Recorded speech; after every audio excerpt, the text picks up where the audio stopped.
তাড়াতাড়ি এসো। কি হয়েছে?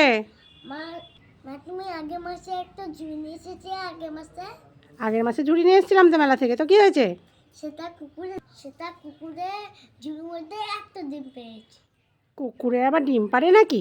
পাগল কোথাকার, উল্টো পাল্টো কথাবার্তা বলে। কুকুরে তো বাচ্চা দেয়।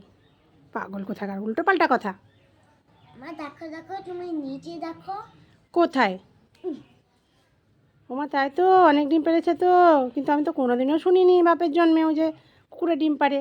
আমি তো জানি কুকুরে বাচ্চা দেয়। আমার কত ডিম রে, আমার কত ডিম, তা আবার হলুদ হলুদ ডিম কেন রে? আর ডিমগুলো মনে হচ্ছে পেকে দিচ্ছে, এবার মনে হচ্ছে বাচ্চা হবে। ডিমগুলোর মধ্যে বাচ্চা হবে? এটা তো খেলা, আমাদের বাড়িতে তো উপরে গাছে উড়িও মেলা। দাঁড়া, আমাকে উল্লু বানালি, ধর।